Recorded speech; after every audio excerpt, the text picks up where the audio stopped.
Hello everyone and welcome to today's video. Today I have a hypothetical 2028 election prediction scenario for you, and I think one that's going to be a very interesting exercise to go over.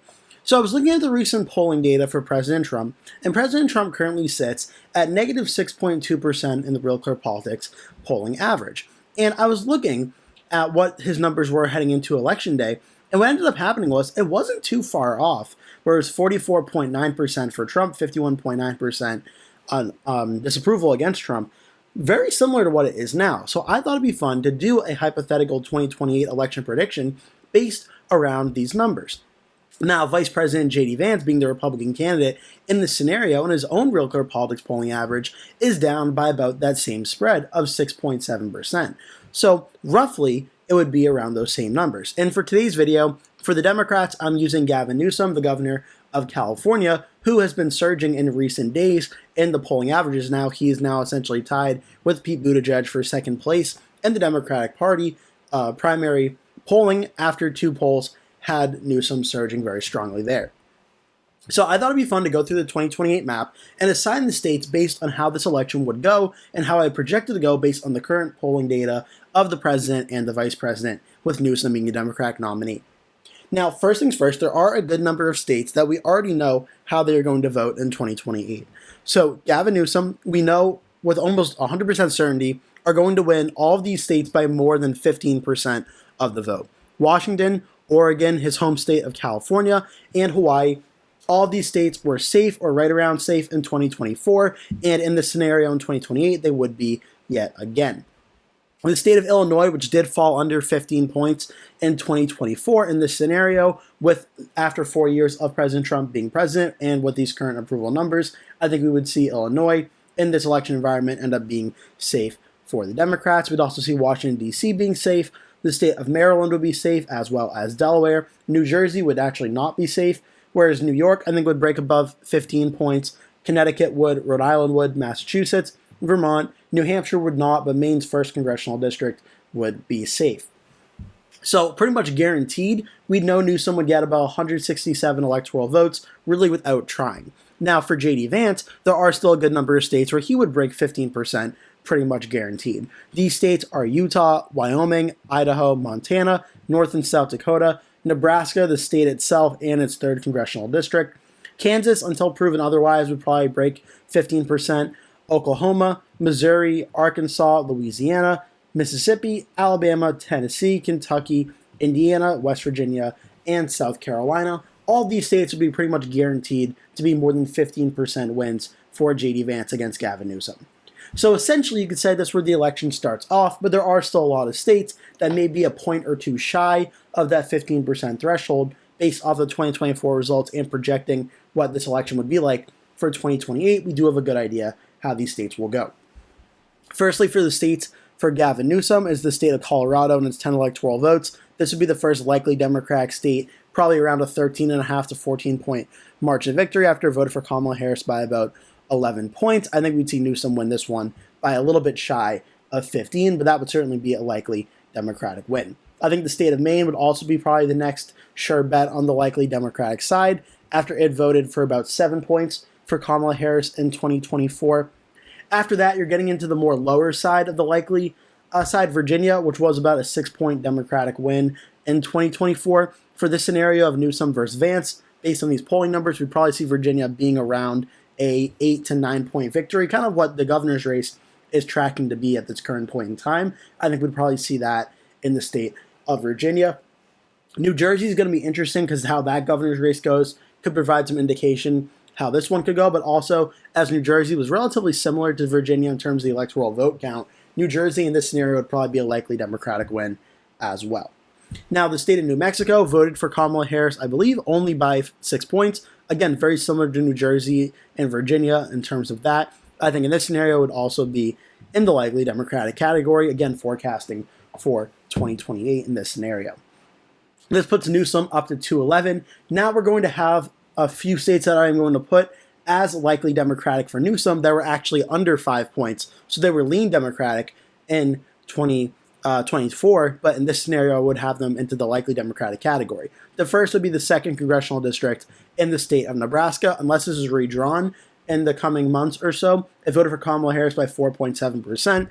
I think in this scenario, Newsom would probably win this by more than 5 points. The state of Minnesota, the home state of Vice President nominee Tim Walz for Kamala Harris, was about a 4-point win or so, about 4.2%. But again, forecasting the scenario in 2028, I think it would go in the likely Democratic category. The last state that could potentially jump into the Democratic side and the likely Democratic side would be the state of New Hampshire. It voted for Kamala Harris over Donald Trump by 2.8%.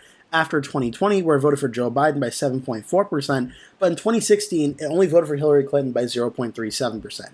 So at the presidential level, the margins of victory in New Hampshire are very unpredictable and are going to be very interesting to watch. In this scenario, I think it's possible New Hampshire goes like 5.3% for Newsom against Vance, which would just be enough to put it in the likely Democratic category, but that's another important one to watch for. So with all the likely states for Newsom right now, I have Newsom getting 226 electoral votes. Now, the electoral votes I would say that are likely for J.D. Vance. The first one would be Nebraska's 1st District, which did vote pretty reliably red in 2024. Maine's 2nd District, which voted about 9 points for President Trump. I think Vance would still win it by more than 5 points. The state of Alaska and its 3 electoral votes was about a 13-point win for Trump in 2024. I think we'd see Vance do that there. The states, big Republican states of Texas and Florida, both were double-digit wins in 2024. I think in this scenario, Vance would still likely win them, probably by around double digits. That gets Vance up to 196. Newsom is at 226. Now, 2 more states I would say are in the likely Republican column. These are the states of Ohio and Iowa. Now, both of which have 2 Senate races up in 2026. That'll be very important to watch and see if those states trend a certain way. But for now, I think they would still remain in the likely Republican column of 5 to 15%. Then you get into the main battleground states. These are the states that decided the 2024 election and will decide the 2028 election once again. Now, in this scenario where Vance is running against Newsom after 4 years of the Trump presidency based on the current approval ratings, it would be a very close competitive election, but one that I think Newsom would actually have a very slight advantage in, as in this time there won't be 4 years of Democratic fatigue of running the government. It'll be 4 years of Republican voting fatigue running the government. So in this one, I think Newsom actually starts out with a slight advantage. Now, neighboring Nevada would be very interesting because it borders with the state of California, obviously, and it voted for Donald Trump by 3.1%. Now, you can make the argument, since Newsom is the governor of California, maybe he had a better chance at winning Nevada, or you could also make the inverse argument that maybe people from Nevada that maybe left California would more be inclined to vote against Newsom. So that can go both ways there. I think it would be a very close race where Vance ultimately wins the state by under 1% of the vote in a very tight matchup. So I do have Nevada going for Vance in this scenario. Now, the state of Arizona, which ended up being about a 5.5% win for Trump versus Harris, in this more election environment, I think it's going to fall under 5%, but I do think Trump's gains in Maricopa County a little bit stay with J.D. Vance, probably around a 1-point win or so in Maricopa County. J.D. should still probably hold on to the state of Arizona. Now, this is where things get interesting because Georgia was a very close state in 2024. This is one that the Democrats are certainly looking at for 2028 as a potential flip. Trump only won the state by 2.2%. This could certainly be a state the Democrats flip in 28. I do think J.D. Vance holds on to it right now, though, in this scenario. As again, I don't think the polling data of Trump and Vance right now is so unpopular that they cannot win this election. But I do think Georgia ends up narrowly staying red. Now, North Carolina was about a 3-point win. It's going to be very interesting to watch that Senate race in 26 as well. But after voting for Trump by about 3 points, I think Vance would still probably win it by at least around 1.2% or so, making it lean Republican. So far, Vance would win Nevada, Arizona, Georgia, and North Carolina. Nevada and Georgia would be very, very close, but I think Vance would hold on to all of those. So you may be thinking, well, okay, well, this scenario, it looks like Vance is going to become the next president of the United States in this scenario. But this is where things get tricky, because the Rust Belt of the 3 states, of the toss-ups, were the most, I would say, Democratic-friendly of the 3 states. And this is where things change for Newsom's direction. Wisconsin only voted for Donald Trump by 0.86% in 2024. It voted for Biden by 0.63% in 2020. It is going to be an absolute super close state in 2028. And in this scenario, based on the trends and forecasting for this election, Wisconsin actually goes, again, under 1% in the tilt column, this time going tilt for Gavin Newsom. Michigan, I think, would be in a very similar situation. It voted for Donald Trump by 1.4% in 2024 after voting for Joe Biden by 2.8% in 2020. I don't know if the Democrats are going to have as big of a swing in 2028 in this scenario. I think Biden would do a better job of winning working class voters in Michigan than Gavin Newsom would, but I think Newsom will be able to do enough to probably win the state by around 1 point, making it also a tilt Democratic state. So then this election would come down to the state of Pennsylvania. Pennsylvania was the most red of the 3 Rust Belt states, voting for Trump by 1.7%, but then it also voted for Joe Biden by 1.2%.